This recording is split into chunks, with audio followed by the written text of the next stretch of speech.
অতিরিক্ত ভালোবাসা কখনো প্রকাশ করতে নেই, তখন সামনের মানুষটা অবহেলা শুরু করে। আমাদের পরিচয়টা শুরু হয় অনলাইন থেকে।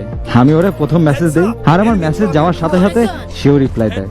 আর এইভাবে কথা বলতে বলতে আমরা ভালোবেসে ফেলি একে অপরকে। আর এভাবেই আমাদের সম্পর্ক শুরু হয়। আমার বাসা সিলেট আর তার বাসা ময়মনসিংহ। আমাদের রোজ কথা হতো, এমনকি আমাকে অনলাইনে না পেলে সেও পাগল মতো হয়ে যেত। আর আমি ওরে এতটা ভালোবাসি যে যখন যা বলতো আমি তাই করতাম। আমি ওরে এতটাই ভালোবাসি যে খাবার সময়ও পাশে ফোন নিয়ে বসতাম। রাতে ঘুম ধরলে ফোনে সাউন্ড হাই করে ঘুমাতাম, যাতে সে মেসেজ দিলে আমার ঘুম ভেঙে যায়। হাজার ব্যস্ত থাকলেও ওর মেসেজে রিপ্লাই দিতাম।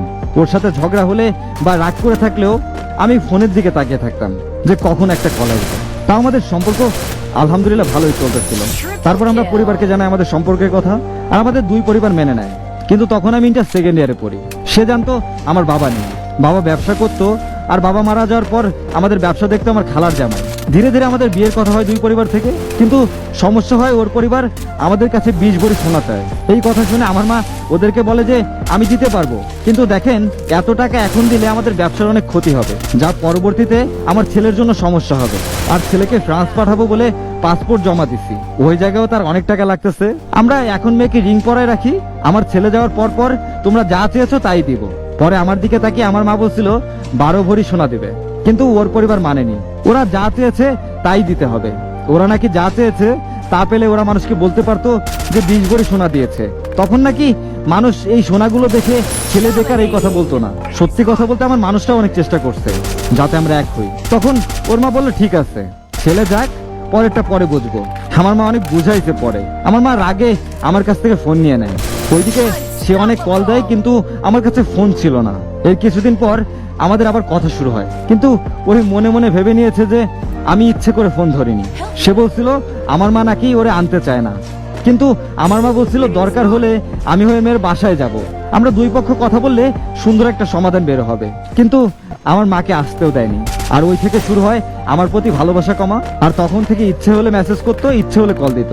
আর এইদিকে আমি তার মেসেজ বা কল দিলেও সে অনলাইন থাকলেও আমার ফোন ধরতো না, কল দিলেও সে অনলাইনে থাকার পরেও আমার ফোন ধরতো না। কল বা মেসেজ যখন ধরতো না তখন কেন ধরেনি এই কথা বললে সে বলতো তার কাছে এত সময় নেই। আর এভাবে আমাদের ঝগড়া শুরু হয়। কিন্তু সত্যি কথা, তার একটা মেসেজের জন্য আমি 6-7 ঘন্টা অপেক্ষা করতাম। আমি বলছিলাম আমার উপর বিশ্বাস রাখতে পারো, আমি তোমায় রানী করে রাখবো। কিন্তু সে আমার ভালোবাসা বুঝতে পারেনি। হঠাৎ একদিন সে আমাকে বলেই ফেললো আমার জন্য তার ভালোবাসা কমতে শুরু হয়েছে।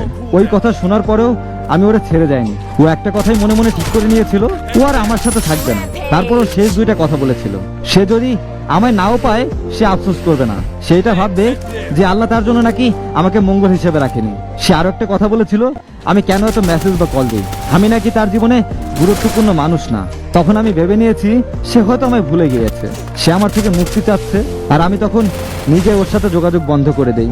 অতিরিক্ত ভালোবাসা প্রকাশ করলে সে মানুষটা তোমাকে অবহেলা করবেই। টাকা পয়সা সোনা দানা এসব কখনো ভালোবাসার ভিতরে থাকে না। কি দিল না দিল এইসব হিসাব ভালোবাসায় থাকে না ভাই।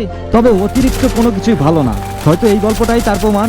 যেমনটা ধরুন মেয়ের মার এত চাহিদা, রাজি তো হয়েছিল ছেলের মা যে দিবে আপনাকে, তো এত তাড়াহুড়া না করলেও পারতো। তারপর ছেলেটার অতিরিক্ত ভালোবাসা, যার কারণে সামনের মানুষটাও চলে গেল। তবে আমার মনে হয় এই গল্পে ভুল বোঝাবুঝিটাই বেশি ছিল, আর অভিমান, যেটাই সুন্দর সম্পর্কটাকে শেষ করে দিল।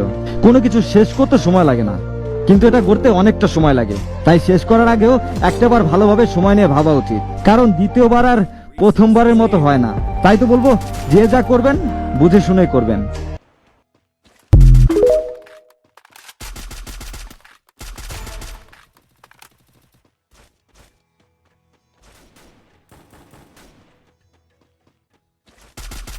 Killing spree! Go for the arsenal!